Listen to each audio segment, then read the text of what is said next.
예, 안녕하십니까. 법무법인 치유한 가을햇살의 박성재 변호사입니다. 정말 많은 분들이 오셨는데요. 저 뒤에까지 목소리가 잘 들리는지 모르겠습니다. 원래 저희가 시작을 예배로 시작했지 않습니까? 제가 그 연사 그 초청을 받고 처음에는 거절을 했었는데요. 왜냐하면 굉장히 좀 두려운 자리고 또 혹시라도 또 제가 말을 실수해서 또 많은 분들이 상처받을 수 있을까봐 거절을 했었는데요.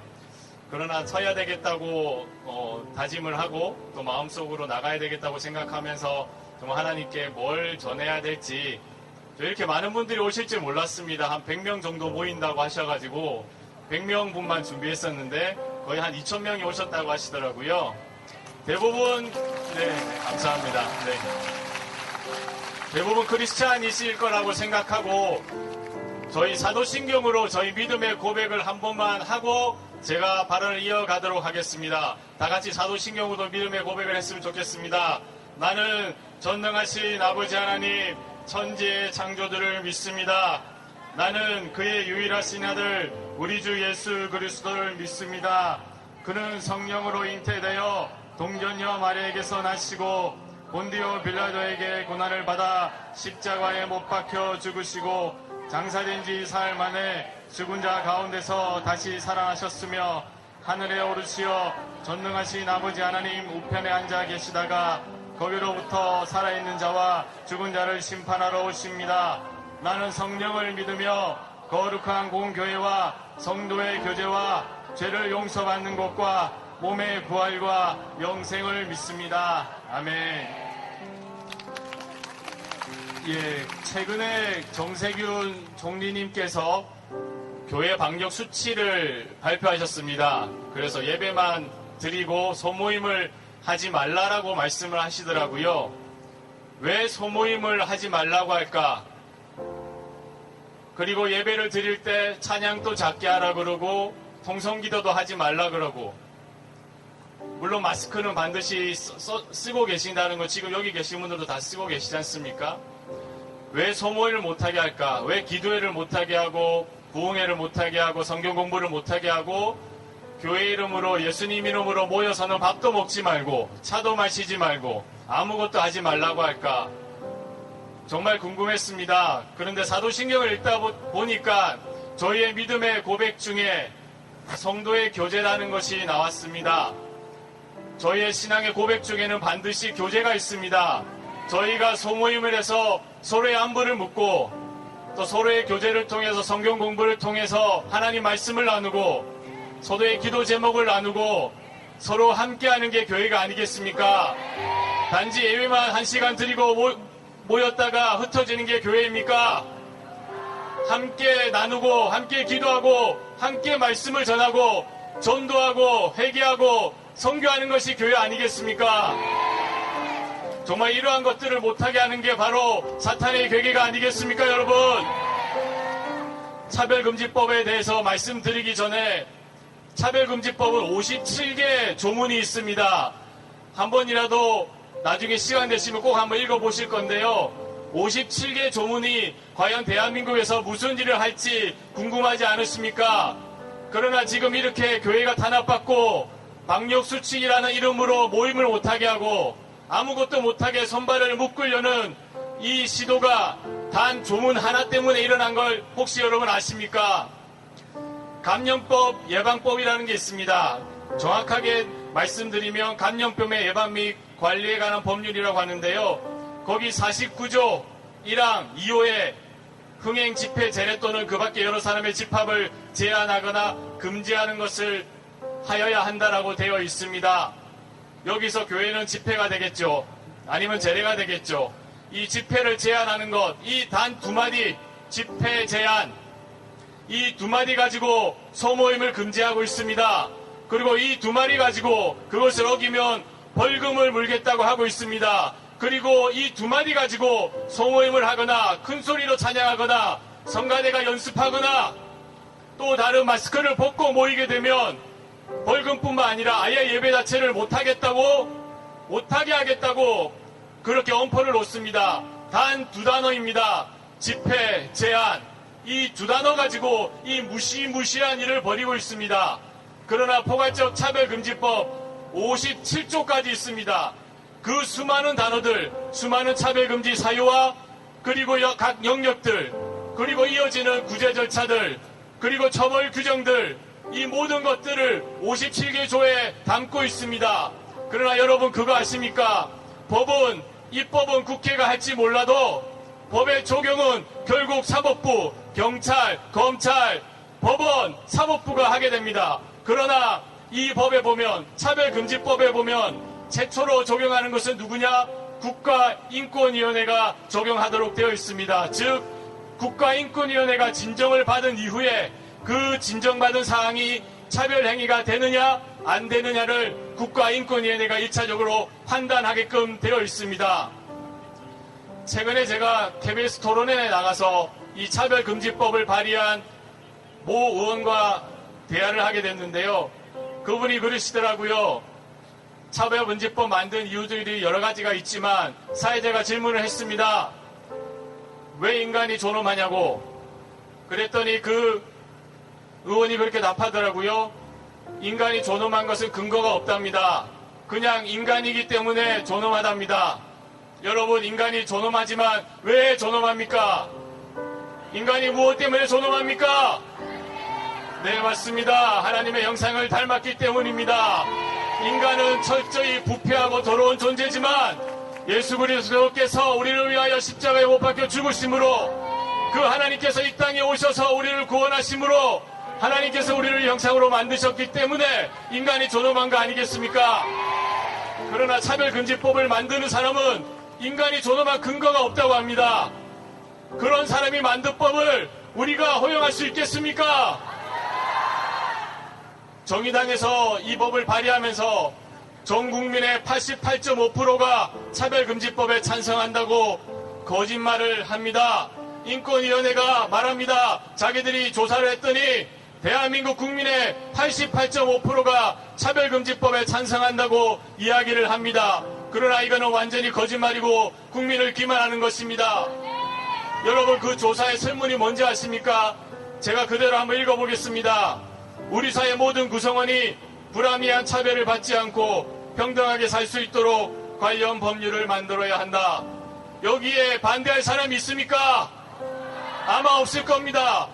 모두 다 원할 겁니다. 이러한 사회를. 하지만 포괄적 차별금지법은 이렇게 간단한 법률이 아닙니다.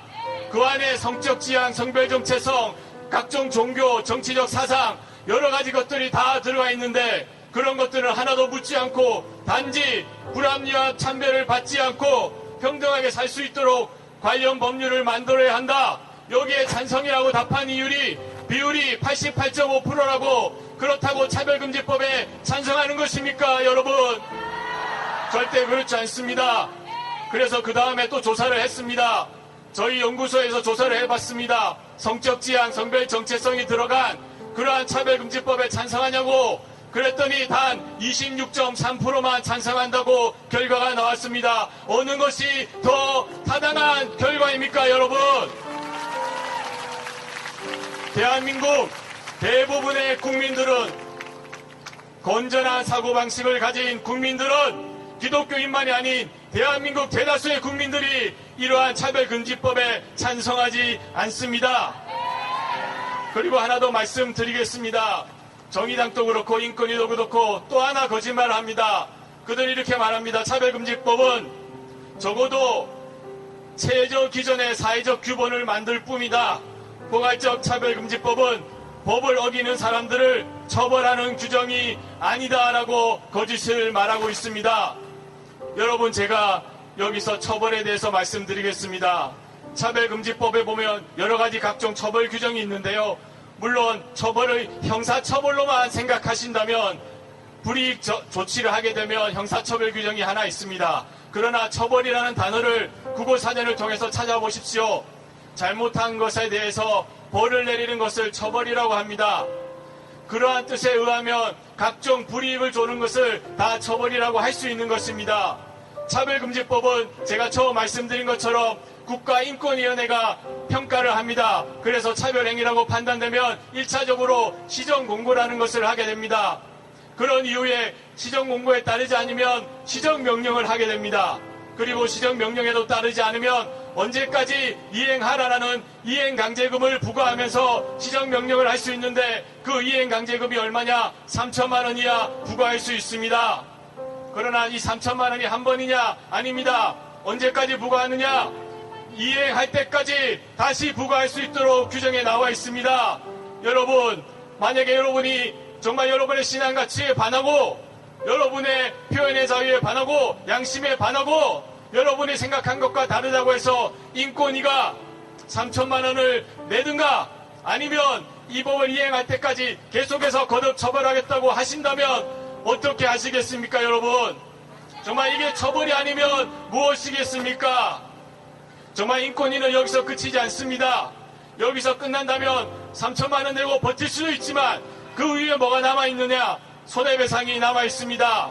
손해배상을 통해서 피해를 주장하시는 분은 일반 손해배상이 아니라 징벌적 손해배상을 구할 수가 있습니다. 이 징벌적 손해배상을 법원에 청구하게 되면 최하 500만 원부터 그리고 피해액의 2배에서 5배까지 하한은 500입니다. 그러나 상한은 정해져 있지 않습니다. 일단 차별행위라고 지목되면 500만 원부터 시작해서 언제 얼마나 더 클 수 없는 그 금액을 여러분이 내셔야 합니다. 감당하실 수 있겠습니까, 여러분? 여러분의 자유를 지키기 위해서 여러분의 재정이 파탄이 나고 학교가 파산이 되고 교회가 무너지고 정말 그러한 것들을 눈에 앞에 보고 있는데 이 차별금지법을 찬성할 수 있겠습니까, 여러분? 그리고 이 법에 보면 거기서 끝나지 않고 입증책임의 전환이라는 것을 해놓습니다. 무슨 말이냐? 차별행위가 있다는 것을 주장만 하면 그 행위가 차별행위가 아니다. 그리고 나는 정당한 사유가 있다. 합리적 이유가 있다. 그러한 피해가 없다는 것을 모두 상대방이 즉 피고가 전부 입증해야 됩니다. 이러한 체제는 전혀 현행법과 맞지 않습니다. 대한민국 민법 민소법에는 불법행위는 모두 피해자라고 주장하는 자가 고의, 불법, 위법성, 책임, 피해액 모든 것들을 다 입증하라고 되어 있습니다. 왜 그렇게 되어 있느냐? 그게 잘못 악용되면 실제로 피해 입지도 않으면서 내가 피해 입었다고 주장해서 상대방을 곤란에 빠질 수 있고 또 상대방을 입증을 하지 못하게 함으로써 여러 가지 배상금을 받아낼 수 있는 그러한 여러 가지 악용될 소지가 있기 때문에 입증 책임을 정말 가해자가 아니라 피해자가 부담하라고 되어 있는 것입니다. 그러나 이 차별금지법에는 피해자가 아니라 그 나머지 모든 것들을 가해자가 부담하라고 되어 있습니다. 여러분, 이러한 법을 우리가 허용할 수 있겠습니까? 그리고 여기서 끝나지 않습니다. 정말 국가인권위에 진정하거나 진정하려고 준비하거나 그런 사람들이 있을 것을 보고 불이익한 조치를 하게 되면 형사처벌에 처하겠다고 하고 있습니다. 여러분, 최근에 포항에 있는 한동대에서 일어난 사건 아십니까? 한동대 나중에 한번 검색해 보십시오. 다자 성애를 주장하고 성매매를 하는 여성이 성노동이라고 주장하는 페미니즘 강연을 했습니다. 학교에서 하지 말아 했습니다. 시험기간도 다가오고 그렇게 허가할 수 없다고 했습니다. 하지만 그 학생들은 그 강연을 강행해서 결국은 했습니다. 그래서 학교에서 그랬습니다. 사과하고 잘못을 용서를 구하면 용서해 주겠다. 하지만 이들은 반성하지 않았습니다. 끝까지 싸웠습니다. 그래서 학교는 어쩔 수 없이 그 학생을 징계했습니다. 그랬더니 국가인권위에서 뭐라고 한지 아십니까? 그 징계가 잘못됐다고 처리하라고 시정 공고가 나왔습니다. 여러분, 좀 전에 말씀드린 국가인권위원회가 바로 그 시정 공고를 했습니다. 지금은 차별금지법이 없기 때문에 한동대는 그 공고를 거부했지만 이제는 차별금지법이 만약 통과가 되면 시정공고에 그치지 않고 좀 전에 말씀드린 시정명령 또 징벌적 손해배상 더 나아가서는 그 학생에 대해서 징계를 했다고 해서 잘못하면 그 총장님은 정말 형사처벌을 받으실 수 있는 이 어마어마한 법이 차별금지법에 다 담겨져 있습니다. 여러분, 지금 제가 말씀드린 게 전부가 아니라 이 법의 일부만 말씀드렸습니다. 그 외에 수많은 독소조항과 정말 우리가 받아들일 수 없는 법이 57개나 있는데 여러분, 이 법을 우리가 허용할 수 있겠습니까? 절대로 이 법을 통과시킬 수 없습니다. 여러분, 이 법을 알면 기도하고 맞게 되어 있습니다. 여러분 알려주십시오. 여러분 주위의 성도들에게, 목사님에게, 여러분 가족들에게 알려서 이 차별금지법이 절대로 제정되지 못하도록 함께 기도해 주시고 알려주시고 행동해 주시길 부탁드리겠습니다. 감사합니다.